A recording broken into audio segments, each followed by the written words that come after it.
রাসূল সাল্লাল্লাহু আলাইহি ওয়াসাল্লাম বলেছেন, যে ব্যক্তি সূরা ফাতিহার এই আয়াতটি 41 বার পাঠ করবে, তখন যদি সে আল্লাহর কাছে কিছু চায়, তাহলে আল্লাহ তাআলা তাকে ফিরিয়ে দিবেন না।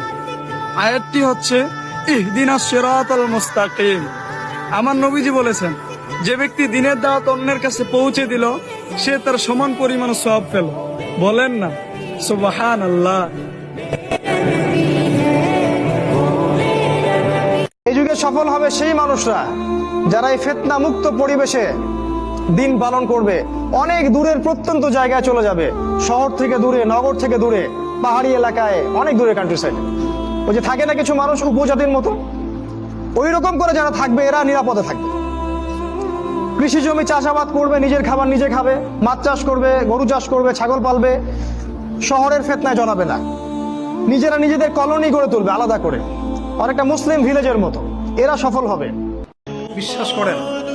ওয়াল্লাহি, আল্লাহর কসম করে বলছি, বিশ্বাস করেন, আপনার ইন্তেকালের পরে 40 দিন সময় লাগবে না এদের আপনাকে ভুলে যেতে। ওয়াল্লাহি, আল্লাহর কসম করে বলছি, এই মানুষগুলোর কেউই আপনার প্রকৃত অর্থে আপন নন।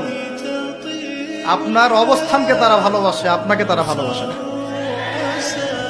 আপনাকে শুধু আপনার রব আল্লাহ ভালোবাসেন।